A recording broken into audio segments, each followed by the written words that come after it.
Welcome to my YouTube channel. Sorry my sister YouTube channel Sattamma వంటలు. ఈరోజు మా ఇంట్లో వినాయక చవితి ఎలా సెలబ్రేట్ చేసుకుంటున్నాము బ్లాగ్ చేసింది మొత్తం చూసేయండి. ఏ పండుగ అయినా ముందు రోజున అన్నీ తెచ్చేసుకుంటాం కదా. సో మేము కూడా అంతే, వినాయక చవితి ముందు రోజునే సాయంత్రం వెళ్ళి అన్నీ తెచ్చుకున్నాము. ఇంకా రాత్రి ఇలాగా మామిడాకులు, పత్తిర్లు, సో ఇవన్నీ కూడా ముందర పెట్టుకొని ఇంకా ఇలాగా ఒక్కొక్కటి రెడీ చేసుకున్నాం అనమాట. మా అమ్మ అయితే మామిడాకులు అన్నీ కూడా గుమ్మానికి కట్టుకోవడానికి అనేసి రెడీ చేసింది. మా అక్కేమో ఇలాగా పాలు వీకి ఇలాగ రెడీ చేస్తుంది అనమాట. నేనేమో వీడి తీసుకుంటున్నాను. ఇంకా నేనేం చేయలేదన్నమాట అప్పుడు. కానీ పండగ రోజున మాత్రం నేను కూడా పొద్దున్న లేచి కొంచెం తాలూకులు అవి ఇవి చేశాను అనమాట, హెల్ప్ చేశాను. సో మా పూజ ఓవరాల్గా ఎలా వచ్చిందనేసి ఇదనమాట వీడియో తీసాను అనమాట. ఒకసారి చూడండి.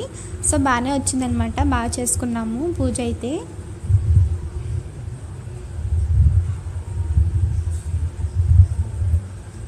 సో ఒక్కొక్కరు ఒకలాగా చేసుకుంటారేమో కదా పూజ. సో మేమైతే ఇలాగా ఫస్ట్ అయితే వినాయకుడు పెట్టేసుకొని అంతా కూడా రెడీ చేసేసుకున్నాము. ప్రసాదము, దీపాలు అవన్నీ కూడా పెట్టేసుకున్నాము. సో అదంతా కూడా మా అక్కే చేసిందనమాట. అంటే మా అమ్మ హెల్ప్ చేస్తే మా అక్క అవన్నీ కూడా సిద్ధింది. ఇంకా పూజ కోసం ఇలాగ ముగ్గురం కూడా కూర్చున్నాం అనమాట. మేము ముగ్గురమే కూర్చున్నాము. సో ఇంకా అలాగా ఫస్ట్ అయితే తెలిసిందే కదా, ఫస్ట్ మనం కుంకుమతోటి గౌరీదేవిని ఇంకా వినాయకుడిని కూడా పూజించుకోవాలి. సో దాని తర్వాత ఇంకా అగరత్తులు వెలిగించడము, దీపాలు వెలిగించడము. దాని తర్వాత ఇంకా నేను వినాయకుడిది పుస్తకం ఉంటుంది కదండి, సో నేను అది చదివాను కాసేపు. తర్వాత మా అక్కేమో యూట్యూబ్లో పెడతారు కదా, సో మంత్రాలు అవి ఇవి అని చెప్పి అది పెట్టింది చాలాసేపు. ఇంకా అది విన్నాము. ఆ వీడియో అంతా ఏం పెట్టలేదు నేను. ఇంకా దాని తర్వాత మేము ఇలాగా కాసేపు దండం పెట్టుకొని హారతి కూడా ఇచ్చేసుకున్నాం అనమాట. అయితే పాలవికి ఇంకా ఎక్కువగా ఫ్రూట్స్ పెట్టి, ఇంకా అంటే ఎక్కువ ఫ్రూట్స్ ఉంటే చూడడానికి బాగుంటుంది కదా, సో అలాగే పెట్టారనమాట.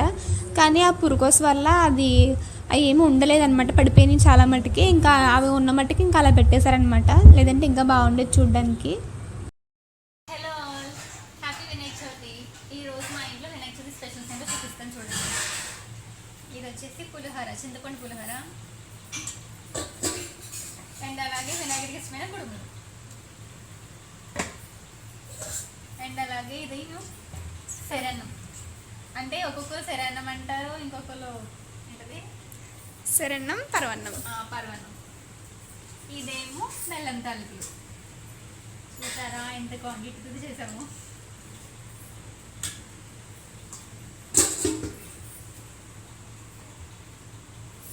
నేను అప్పుడు కుడుము తినేద్దాం అనుకుంటున్నాను, వాళ్ళ పూజ అయిపోయింది. సో వన్స్ అగైన్ అందరికీ హ్యాపీ వినాయక చవితి. ప్రసాదం తింటున్నాను. సో పండగ కాబట్టి ఇలాగా కొన్ని పిండి వంటలు చేసుకుంటాం కదా, సో ఇవి చేసుకున్నాం మేము. అయితే ఇంట్లో ఏమైనా ఇలాగ స్పెషల్గా చేసుకున్నామంటే ఖచ్చితంగా దేవుడికి పెట్టుకున్న తర్వాత మా పిన్ని ఫోటో కూడా పెట్టుకుంటాం అనమాట మేము మా ఇంట్లో. అంటే మా ఇంట్లో అలాగ మొత్తానికి ఈ సంవత్సరం మేము వినాయక చవితి ఇలా చేసుకున్నాం అనమాట. సో ఒక్కొక్కరు అలా చేసుకుంటారు కదా, మేమైతే ఇంకా ఇలా చేసుకుంటాము. అండ్ ఈ వీడియో కనుక ఎవరికైనా నచ్చితే వీడియోని లైక్ చేయండి, షేర్ చేయండి, అలానే ఛానల్ని సబ్స్క్రైబ్ చేయండి. Thank you.